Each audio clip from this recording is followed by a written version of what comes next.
do you want to be there? They need to take care of their own shit. Like, why do you want to go over that wall? So people are now circumventing said wall. People have been going under for years, but now there's a new technique that's happening, is that they're getting to Canada and going from the north and coming into the country that way. And I don't have a straight answer. I don't have a solution. That's why I have beer, because beer fixes everything. It makes people prettier. It does kind of touch on what we were talking about as far as the grift goes, and trusting people. Right. And like, I'd rather trust someone maybe that I met just in person, and versus going on and on.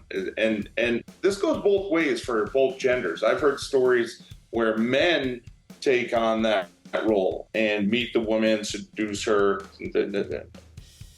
try to, well, they basically take their money. Yeah.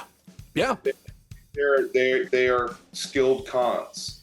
Men do it, women do it more so often than men do. I'll tell you that. And I don't know why. I think it's a sense of loneliness that a lot of people have, but I don't know. Things have changed a lot. Yeah. It's interesting. You were talking about what you just said, and I think there's a lot of validity. Netflix just dropped a new special, which is called Lover, Stalker, Killer. And I just watched this, literally, I think 1 day ago. And the online thing, you don't know who you're dealing with. Whereas in person, you have some idea who you're dealing with, because people have a danger sense built into their brain that says, maybe I shouldn't do this, or maybe I should do this. This one guy, he's married, it doesn't work out, he goes online, meets a girl, that doesn't work out very well, so he meets another girl, and one girl is jealous of the other girl, so the girl burns down the other girl's house, killing their animals, killing their pets, only to find out that the other girl no longer exists. It's such a it screws with your mind, and it's such a great twist, story-wise, but it's so tragic when you realize this is the real world, and this could happen to anybody that's online. And as we've said, it seems like the older you are, they're going to find a way to attach themselves. So then the guy that this person starts harassing, this person's family and all this other craziness, and comes to find out that that person is living with someone who's in IT, and they're setting up all these VPNs so they become very difficult to find and follow. And it's just like, this is real, this can happen, and it's tragic, and we don't want it to happen to you. That seems like a lot of work. I mean, if you meet someone online, let's rewind back when Match.com started. Sure, yeah. And that was innocent enough, and then they start in with, you have spin-offs. You have Our Time, where those over 55 or 60. Christian Mingle. A kitty pie. Christian Mingle, J-Date, right? Plenty of fish. And then you get Grindr. Yeah. And then the hookup ones, yeah. The hookup on Tinder. Yeah. But it would be interesting to know from a study standpoint how many of these actually work out versus the way in which it used to work. In the way in which it used to work for us is we meet you in the hallway or meet you at a grocery store.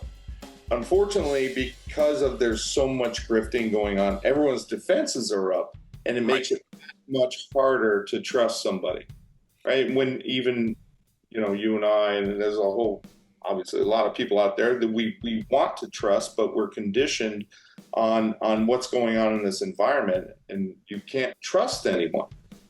And Maniscalco, that comedian Maniscalco, did a really good bit about trusting people. Where back in the day, he called it, I think the skit is called Company. I got company. when people come and ring the doorbell and the kids coming up to the door, like, hey, we got company. And then he gets up and he's like, did you call somebody? Did you call somebody? Did you? Turn the lights off. Grandma, get down. It's absolutely like that. When's the last time someone rang your doorbell and you were like, who the hell could this possibly be? When we were kids, it could be the UPS man, they could be getting a package, it could be your favorite uncle or aunt. Now it's like, I got to get my shotgun. Yeah, so that's what we label as company, and that's what's happened too, where people get a shot turning around in someone's driveway. It was 3 months ago, right? Yeah. So it's a genuine distrust. Now, when we're coming down to interpersonal relationships and trying to meet someone, all of this bombardment of what's going on globally, it weighs in the back of your mind, and it's very difficult. It presents another obstacle to really trying to meet someone that's not going to screw you over. In the back of your mind, you're like, well, is this person going to screw me over? I don't know. And even, the best thing, I guess, is to have friends vet your next dating partner. I don't know. That's a tricky one, right? Because I'm glad you said that. Once upon a time, work out, then you lose your friends. And that's just it, right? So there's always risk no matter which way you go. If you go online, there's risk. I would say online dating, there's far greater risk than meeting someone in person. I had a birthday party, invited 20 plus people, and two of those people didn't know each other. They met, they, in quote, fell in love. And when the relationship didn't work out, which was after just a month or two, both of them are yelling and screaming, why didn't you say something? Oh, I'm like, only yeah. I mean, it's 2 months. Why are you investing so much in 2 months? It's 2 months. What's the name of the dating game? You didn't sign up for that job, did you? What was? I am definitely not a matchmaker. I am not Russian like that. That's not who I am. Anytime anybody's ever set me up on a date, it's never worked. At least not in some way that meant something. So I think it's funny, no matter what, there's always a risk. But I think when you're doing it online, the risk is far, far greater. And the older you are, I want to say the greater the risk, because there's a gullibility. They didn't grow up with this technology. But what I learned from this Netflix special, I mean, these people were in their 30s, and this person was impersonating someone else. I mean, it doesn't take much to say things that make you sound attractive to other people. You just lie. Correct. But and unfortunately, I'm a terrible liar. What? I don't know why. You got to work on that. No. I'm a terrible liar. Like, what do you think of this? And I'm like, no, it looks great. And then, yeah, exactly. And everybody's going to call you out based on just your mannerisms, right? I should just tell you, it's not my favorite. It's just, I don't know. It's not my favorite. Honesty is a funny thing, right? Especially now, where we're in such a PC environment, and I like what you just said. It's not my favorite, because that implies that you still might like it. Mm. Whereas, I mean, if you're just being brutally honest, I don't know what the fuck you just did, and I never want to see it again, is probably the correct response, but then you destroy people. Well, you said something completely honest, and that's the hardest thing. When this whole political cycle shifted, and we really took on a sense of where lying is accepted in a way, or denial. There's just total denial about what you said. Well, you just said that. No, I didn't. And we just saw Trump say that. When something's on film or being recorded, you have no hand. You're out. You're out. I didn't lose that case with E. Jean Carroll. I didn't lose. Yes, you did. $383 million. Yeah, you did. You can go on appeal.